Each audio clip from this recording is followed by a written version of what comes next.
Help me to reach 2,000 subscribers. I remember the exact sound that started it all. A faint ding, a delicate chime from my husband's phone as he showered upstairs.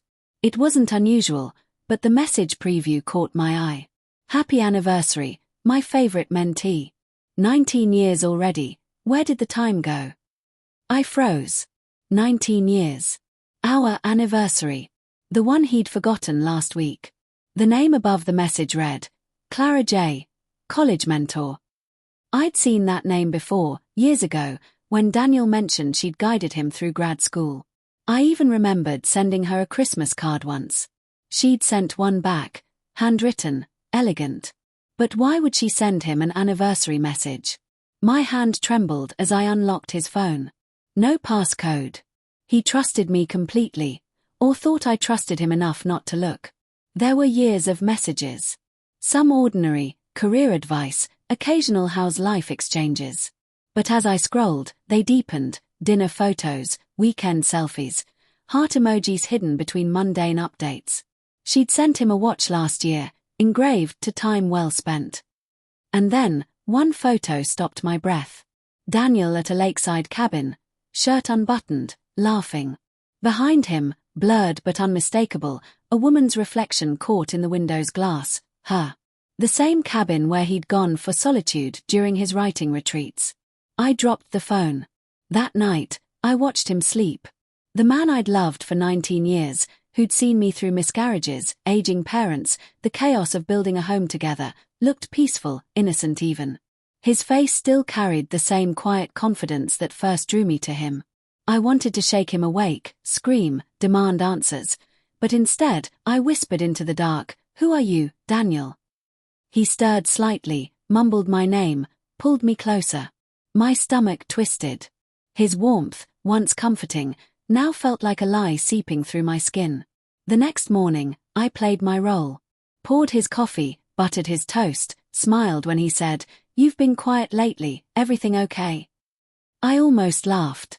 "Just tired," I said softly, my voice barely my own. When he left for work, I opened his laptop. Same emails, same folders. Then I noticed a subfolder under Mentorship projects. Password protected. It took 3 tries before Clara 1982 unlocked it. There they were, 19 years of hidden anniversaries. Photos of them at restaurants, seaside inns, small towns. Each year, a different location. Each one captioned with the same words, "Another year of learning together." Learning what, Daniel? I scrolled faster, trembling. In one video, he toasted with champagne, saying, "To the woman who reminds me who I am." My hands went cold. That evening, I called her. She answered after 2 rings, her voice calm, polished, warm. "Hello. Clara." I said, my throat dry. "Yes, speaking." "This is..." I hesitated. "I'm Daniel's wife." A pause. Then, so casually it made my blood run cold, she said, "Oh. Hello, Emily." "You know my name," I whispered. "Of course. He talks about you often." Something in her tone, it wasn't defensive. It was pity. "I'd like to understand," I said, my voice shaking. "Why the gifts? The messages? The trips?" She sighed softly. "He told me you'd never understand. That your marriage had become routine. That he felt unseen." The words hit like a slap. Unseen. I repeated. "Yes," she said gently.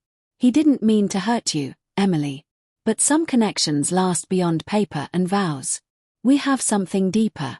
Something that's been part of his soul long before you came along." My heart pounded in my ears. "You think 19 years of marriage is just paperwork?" "I think love takes many forms," she replied. "Yours was stability. Mine was passion. You both gave him what he needed." I hung up before the tears could betray me. When Daniel came home that night, I was waiting with the laptop open. He saw the screen, froze, then exhaled slowly. "You shouldn't have looked through my files." "That's what you have to say." I whispered. Not sorry. Not explanation. Just that. His eyes flickered with something. Fear, regret, maybe both. Emily. Clara and I, it's not what you think. Then what is it? I demanded.